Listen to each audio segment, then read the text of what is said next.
Hey guys, so today I want to talk again about my Esker Hayduke. And first of all, I'd like to thank you guys for making comments and watching my videos. I appreciate that. Give me a thumbs up.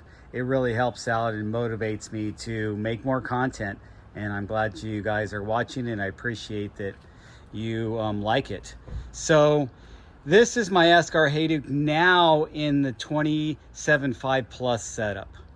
And that's one of the reasons why I really like this Esker Hayduke, is that ability to switch it from a 275 plus to a 29er. I mean, you could actually just do a regular 275, but I like the 275 plus format.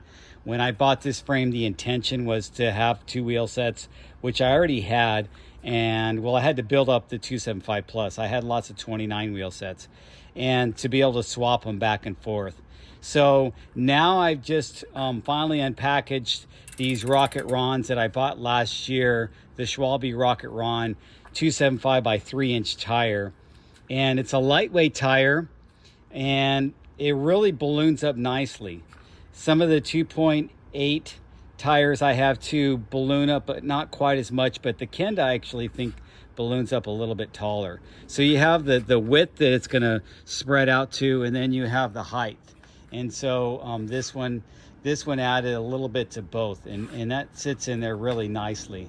So having a bike that can switch back and forth to two different wheel sizes is like having two bikes. And I'll use this wheel set, like if it's, I don't do bike packing, but if I was going to do more backcountry exploring, I'd want this wheel set. And if I want to play around on a trail that I know that's super loose, or I want to ride across a wall and do some crazy stuff, a 275 plus wheel set really opens up a lot of fun. I mean, not that the 29 wheel set is not quite as fun, but the 275 makes your bike, I think, a little more playful and faster around the corners. So I'm going to keep with this 29 by 2.6 on this wheel set, but I'm going to switch out my Maxxis Minion DHF on the rear, because, you know, like I said on the last video, I didn't like that it was wobbly and it rubbed a little bit in one spot just because of the wobble. So I'll put these Terraville Cumberlands on there, and I know it's not matching with the tan wall, it's a black wall, but I needed a durable tread, and that's what I had in my garage. So let me just show you the little bit of difference that you could see with this, and actually measure it with my measuring tool. And this is, here we go. So I'm going to go to the widest point of the knob here, and right there. So 29 by 2, maybe a little bit wider.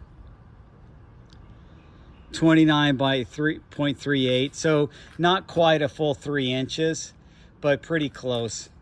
And I actually have those, you know, in there nicely on a super wide rim. This is the WTB I-45. That's a 45 millimeter internal width, so that's going to add to it. And plus inside I have the Rimpact, so having a tire insert adds like a volume spacer.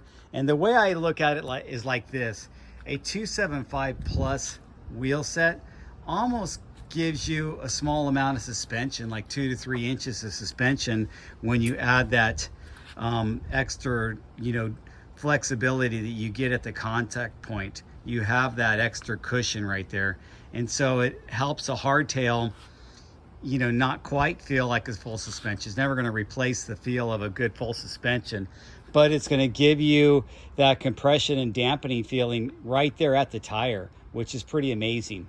So I'm going to take you out with a spin. These are Hadley hubs too, just like my other wheels have Hadley hubs. Well, I don't have these are the gold Hadleys on here. You can't really see it because it's laser etched in there in white, and these are the blue Hadleys on this one. And they do need new bearings, so it's kind of loud, but just give you that noise. There we go. And you know, another thing I liked about this too, by switching it out with both using the same hubs, I didn't even have to adjust my brake caliper, so it made it really nice. And then here's the front. Obviously it makes no sound, But thanks for watching, guys. Give me a thumbs up, make a comment, and let me know.